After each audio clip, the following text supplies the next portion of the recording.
Thanks for joining us for County Report this week. I'm Lorna Virgili. Government, the nonprofit sector, and the business community have united in downtown Silver Spring to help the less fortunate. They are doing it by using an innovative concept, parking meters for the homeless. This coin can help feed a homeless person, and this parking meter is dedicated to collect change for Shepherd's Table. There are 4 new homeless meters in downtown Silver Spring. They look like a regular parking meter, but they are intended to help the homeless. It raises awareness because along with the meters we have information, pamphlets, brochures that people couldn't walk away with. People become more educated about the plight of the disadvantaged in our communities. The money collected goes to Shepherd's Table, a non-profit organization that every day feeds approximately 160 people at dinner time. The change that people give matters, and the change that people give help change to come about in people's lives. So long run, we're looking at the money we receive as an opportunity to provide services to help to change lives. It took a partnership among the Urban District Committee, the Silver Spring Regional Center, and the business community to find the support to erect the meters. Working with our regional center and other partners, they were able to garner the support of others in the community. The meters are actually standing on the edge of private properties. So we were able to put them in the highest trafficked areas by our Silver Spring Fountain area and also up by Gateway Plaza, which is right on Georgia Avenue.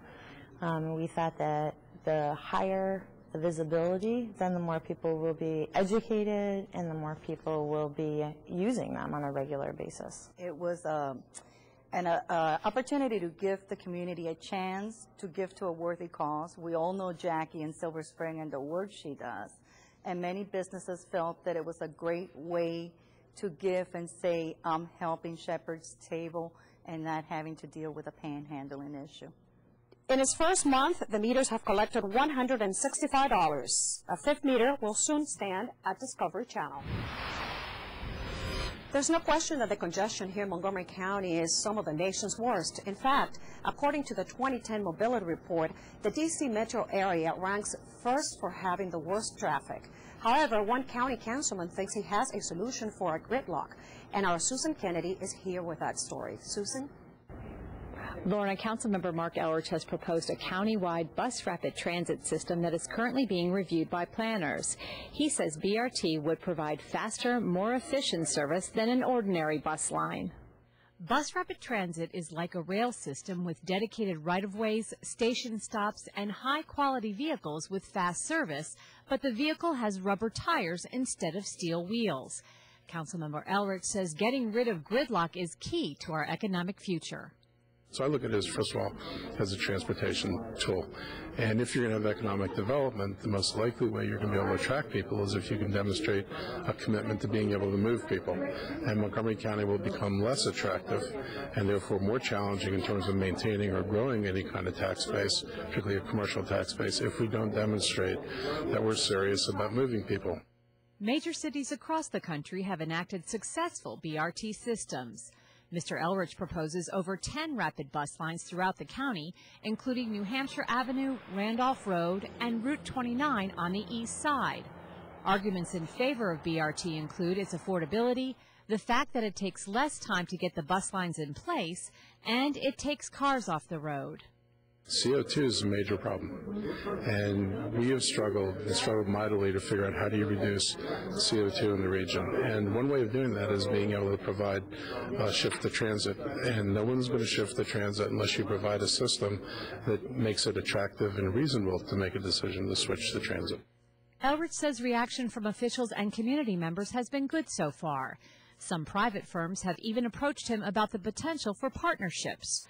Right now, officials are waiting for planners to finish their study, and the county could begin soliciting bids for BRT within 2 years. I'm Susan Kennedy for County Report This Week. Legislation legalizing same-sex marriage in the state of Maryland has been introduced in the state's Senate.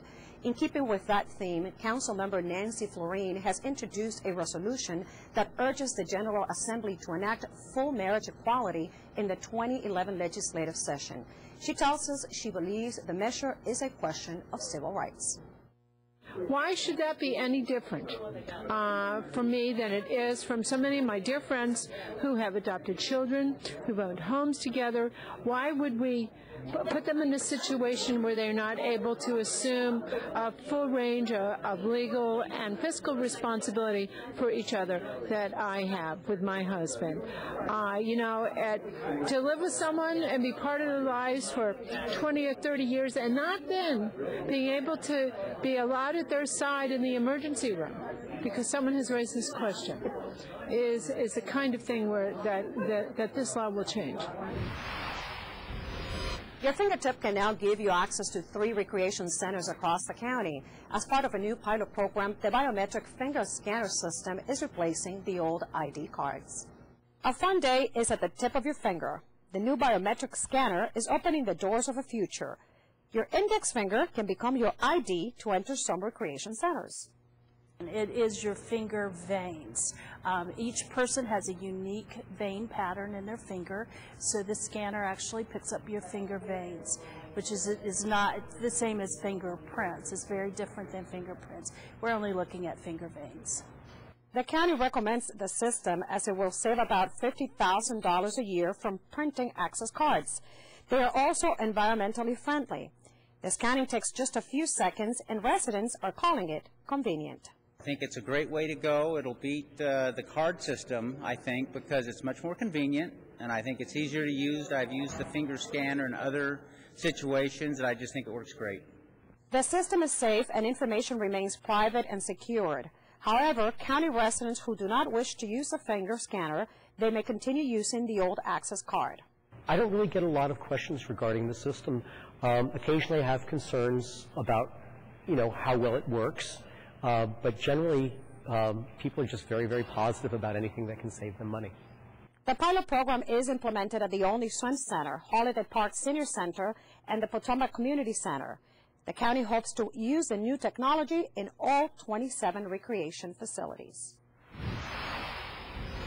In addition, the Department of Recreation has opened registration for hundreds of summer camps and programs throughout the county, offering full and half-day activities for many ages, including sports, acting, dance, and other interests. There are camps to fit every budget, and payment plans are available. For registration information, you may call 240-777-6870 or visit montgomerycountymd.gov/REC. When we come back, we'll take a look at an easier way to pay for parking. And we'll tell you about safety measures for people who work in the county. I'm Rockville 11's Bridget Breuer. We'll tell you about the city's big plans for the old historic post office when County Report This Week continues. Did you know there are more than 10,000 county government phone numbers? Now there is only one number you need to remember for non-emergency calls: 311. MC 311 is Montgomery County government's new online and telephone information system. Need information? Have a problem or complaint? Trying to locate a county government facility? Call 311. The call center is open Monday through Friday, 7 a.m. to 5 p.m. The website is available 24 hours a day, 7 days a week. Remember, call 311 to get it done.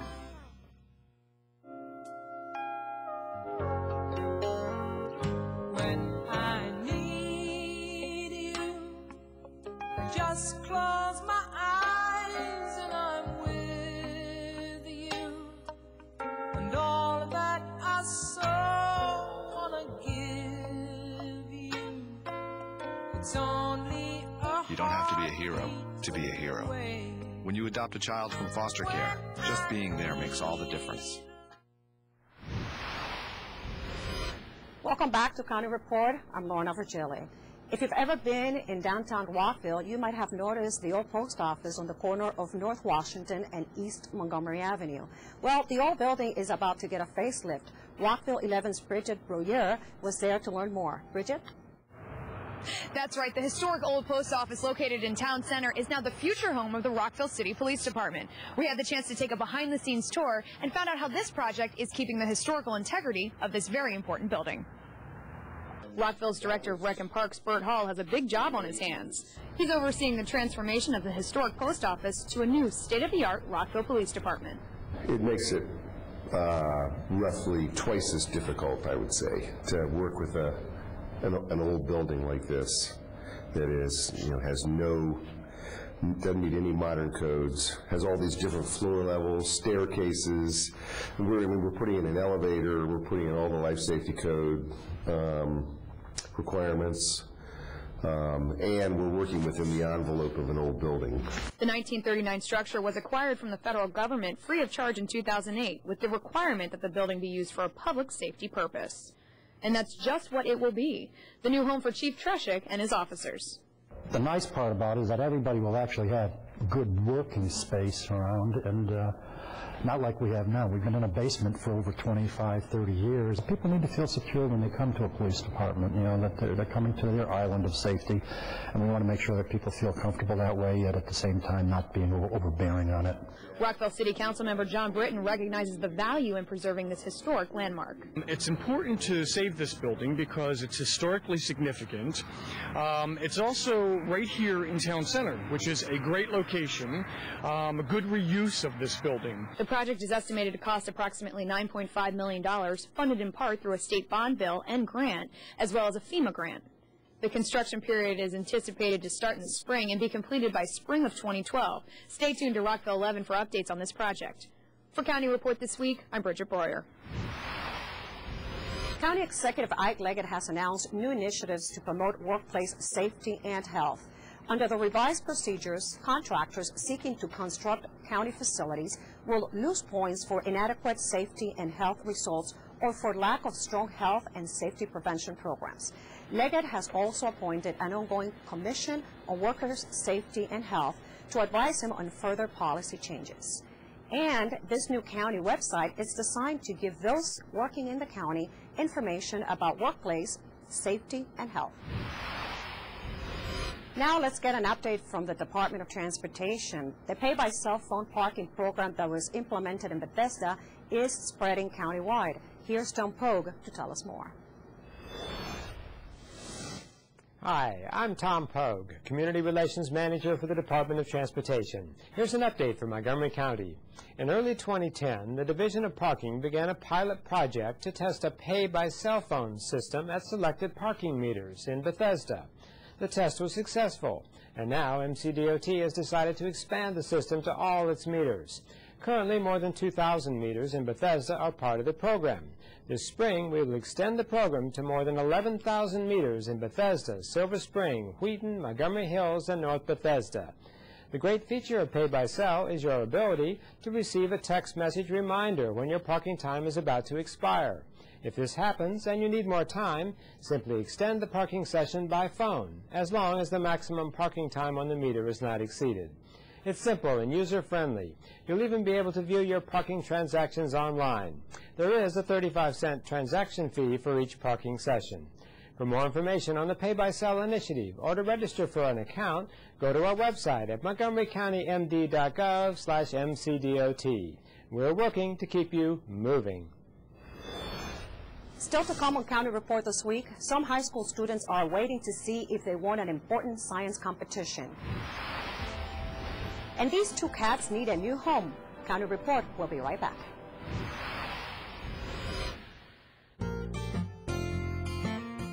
I'm home and I love it. I'm home where I belong.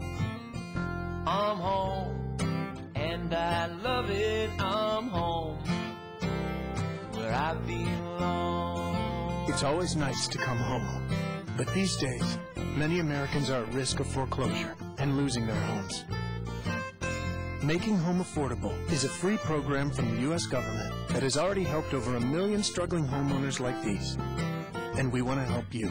I'm home, and I love it. I'm home. Find out now what your options are. Go to makinghomeaffordable.gov or call 1-888-995-HOPE. The sooner you act, the better chance we can help you. I'm home where I belong. Thanks for watching County Report this week. The residents at Riderwood Retirement Village in Silver Spring had a visit from some special guests this month. Members of the women's basketball team from the University of Maryland gave the residents an up-close and personal look at what they're like off the court. This is the Maryland women's basketball team, and we're happy to be here today. Clap for us. We're at the Riderwood Retirement Committee, and we just came out today as a community service activity to interact with the members of this facility. Thank you so much for having us here. Oh. We really do appreciate coming and all you guys' support. Thank you. Well, we all love to see the young people. And a big like that. And we have a lot of them that are now watching women's basketball. There's just so many fans at Riderwood that you don't even realize. They follow us through the newspapers, on TV if they can, and they like to come to our games. But I love the game. I love the way you played. And I would love to go again. Well, we have tickets to the Virginia game. It's the game that we're going to bring buses over here for you guys so you can come over. Yeah. Thank you very You're much. welcome. And we interacted with some of the residents, and we had a question and answer session. Who's the tallest player on the squad, and who's the smallest? I'm 6'7". I'm 5 foot 5 inches. Did you have to pick majors, and if you did, what are they? Communication and psych. What's the psychological barrier with Duke? We lost, but we played hard.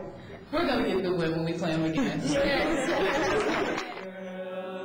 Whitney loves to sing. Talking about my girl, my girl. Essence is a great singer as well. I believe I can fly. So they were all singing, and I think they all want to get record contracts and be professional singers.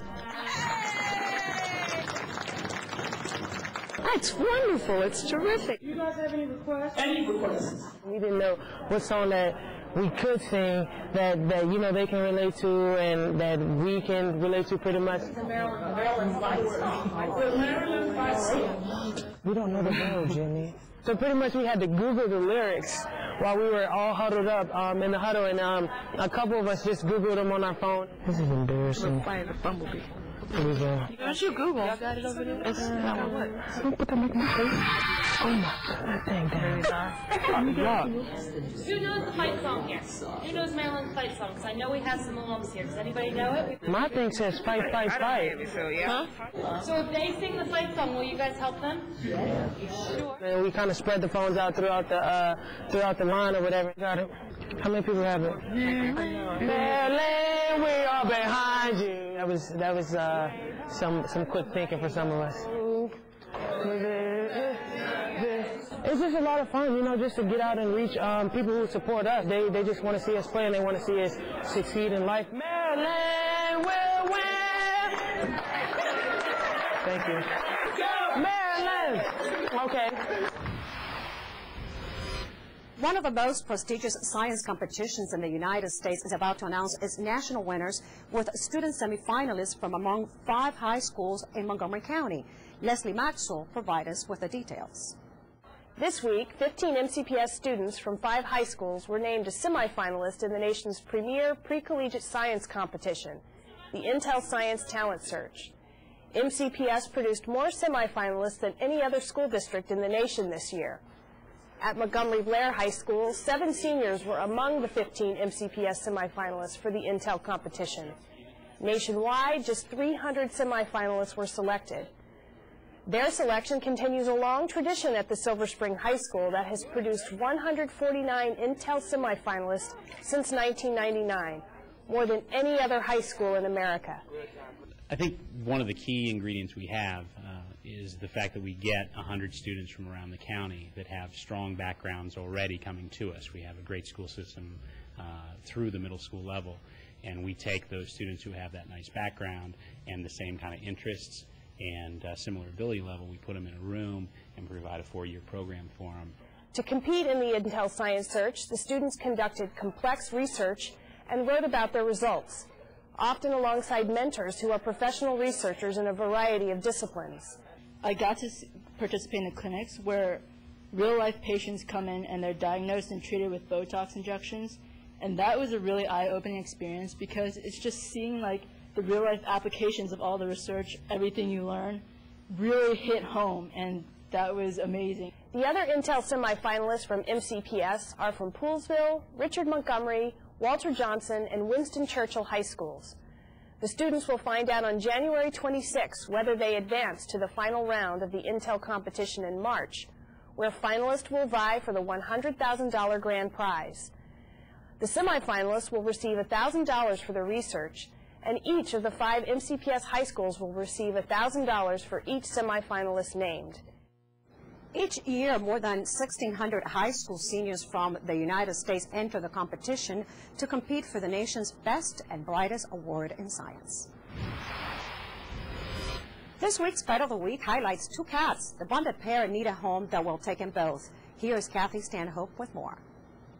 Hi, this is Kathy Stanhope with your Pet of the Week, and I am here at the Montgomery Humane Society with a bonded pair of kitties that were given up, unfortunately, when their owners moved. They have been living together their whole life. He's Parsley. He's a neutered male, and he's about 10 years old, and she's Allspice. She's about 11, and she's a spayed female. And they are really best of friends, and they don't know what they're doing here in the cages. They really want to go to a good home where they can live out the rest of their years with someone who loves them and really knows a good thing when they see it, because these two have a lot of life in them. And they really love each other, and they really want to give some love back to you. So come down to the Humane Society and visit Allspice and Parsley and make room in your home for both of them. They're 2 golden oldies, and they really deserve another chance of happiness. And they're nice guys. So come visit us in Rockville at the Montgomery County Humane Society or online at mchumane.org, or you can call us at 240-773-5967. Come down and see Allspice and Parsley, and you may go home with your 2 new best friends. Coming up, we will go to Brookside Gardens to make a sweet breakfast delight. And it may not feel like spring yet, but registration for spring semester is now open at Montgomery College. G morning, sunshine. Wakey, wakey. Text me. Are your parents home later? We can hang. LUV, love you. JK. Holla back. Holla back. Holla back. Are you with your friends? That's lame. We're in a huge fight right now. XO. What'd you dream about? Something I did. Are you on your way to the mall? I'm lonely. Nude pics. Send me some. Text me. Using energy wisely can be magical. Turn off lights. Use energy-saving light bulbs. And turn off computers and game systems when not in use. Grab a grown-up and go online to energy.gov/kids. If you love to ride, then listen up. It's your man Big Tigger with a message for all my riders. Rider error is the #1 cause of motorcycle crashes. So when you roll out, take control of your ride and lead by example. Ride like you're invisible. Drivers don't always look for riders, so expect the unexpected. Control your speed. It can be a thrill, but speed the #1 killer of riders. Ride smart, ride safe, and remember, our reputation is riding with you. Welcome back to County Report. I'm Lorna Virgili. Stopping, boiling, and tasting. That's what February brings to Brookside Gardens. Let's hear the sweet news by our friends at Brookside. Hi, I'm Leslie McDermott. I'm one of the marketing managers for the Department of Parks, and I'm here today visiting Brookside Nature Center, and I wanted to tell you about some very exciting programs and events coming up at the end of January and into February. Did you know that February is all about maple sugaring?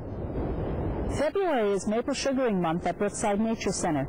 Join us for one of our many programs or events and see an American tradition. This is a very popular event. We bore holes into the maple tree, collect the sap, and then carry the sap to our evaporator where we boil it down and make the maple syrup. Watch the whole process from start to finish. See sap drip from the trees and taste it. It's open to all ages and no registration is required. For teachers and group leaders, please contact Brookside Nature Center at 301-962-1480 to reserve a naturalist-led field trip for your group. We turn out to AMTV and a tour of a green hotel. The Holiday Inn in Gaithersburg, Maryland is going green. elevating sustainability in the hospitality industry. At the Holiday Inn, environmentally sustainability means good business. That's why the hotel was presented with the prestigious Gettysburg Environmental Award by Honorable Mayor Sidney Katz and Gettysburg City Council for their outstanding efforts to improve the city's environment. Very exciting for us and the team here at the hotel. We're very proud of that, and I think it's just one more way that not only are we contributing in the hospitality industry by conserving, but also in the community in Gaithersburg, and everybody here at the hotel is very proud of that. The hotel utilizes sustainable practices in all aspects of their operations by providing recycling receptacles in all guest rooms and public spaces for guests to dispose of paper, plastic, aluminum, and glass. We have seen reduced costs upwards of 30 to 40% over the last couple of years with our recycling because it's not going out in the bulk where it's much more expensive to pay for that. The housekeepers ensure that all lights and televisions are turned off in all guest rooms, and the hotel has implemented a linen and towel reuse program. To reduce water bottles filling into landfills, the Holiday Inn asks all clients to use pitchers of filtered water instead of bottled water. In addition to their standard operational practices aimed at sustainability, the Holiday Inn offers one of the most industry's best comprehensive green meeting packages. Their green meeting packages are uniquely designed to ensure that guests and attendees are satisfied and that all their goals and objectives of their meetings or events are met. We found as more and more guests are participating in these programs, we had a lot of comments from guests that stay, go home, send us a comment card, or send us an email, and I think it's their way of contributing to saving the planet and helping conserve. So next time you want a place to lodge, consider an environmentally sustainable hotel. It may be cold outside, but spring semester enrollment has already started at Montgomery College. There's still time to register, so here's some information to help you get started. Spring semester has officially started at Montgomery College, but it's not too late to enroll. Late registration is still available to students wishing to further their education this spring. Well, spring classes began on January 24th. So classes that once a class begins, or it's the day that a class begins, registration closes. But we do have a bunch of late starting classes that will begin as late as March. So students can go online and register through MyMC for those classes up until the day before they begin. Although hundreds of students are already making their way back to campus, some classes still have open spots available. As of the first day of the spring semester, we had just over 24,000 students enrolled in 225,000 credit hours. So we have a lot of students attending Montgomery College, and that's just on the credit side. The best way to register is online through MyMC because students can do that 24 hours a day from their home computers. But if they do encounter difficulty registering, we would like for them to come in and see the Office of Admissions and Records and perhaps a counselor advisor to figure out why they're having difficulty. With educational opportunities still available, don't miss your chance to experience the excitement and endless possibilities that Montgomery College has to offer. For Montgomery College, I'm Lillian Mess. And that does it for County Report this week. Join us again at this time every week for a look at what's going on inside Montgomery County. I'm Lorna Virgili. Thank you for watching.